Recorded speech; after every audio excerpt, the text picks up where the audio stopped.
Hamşi yukarı tarafta kelala, güllüda, pişkinler diye böklem doğullar oturuyor. Dedemin bağırdı. İkindiden son maşinle galan doğullu olurdu şu mantaradan. Şu tay etraftan şu bölükte.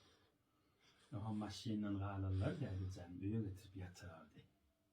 Biri 5 yaş, 6 yaş, olsak 10 yaş, 15 yaştan itibaren Oğlum sonra ecemde aydardı. Maşinle galan mihman va o böklem doğullardan deyip. Oğluluktan da iş görüp biliyez. Bizim de mihmanımız şu.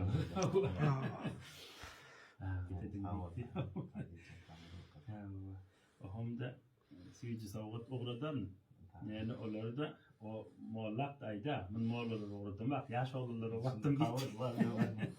Muallı uğrun tavaz deydi deydi. Diyene kaldı kala. Mahtumul işanet ya edebin yaxşısı ulinisiyle ulini kayıtmak kiça yarışmaz ya.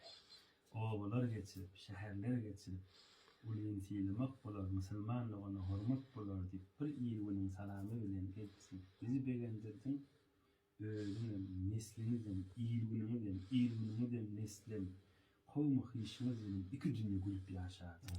Arasalık olacağı, edep olacağı, mehabbet olacağı, dehlet olacağı, Huday Peygamber canım mehabbet olacağı, salavat şerif nuru, halal çöreği, Medine münevveri can mehabbeti, salavat şerif, okumak nuru, neslimiz bilen, ilvinimiz bilen daim yürüyorsun.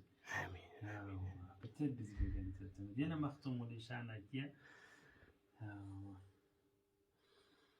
Mahtumul gönlüm acap coş etti. Ereller sohbetli bir gün duş etti. Ereller diyen fiil. Ereller sohbetli bir gün duş etti.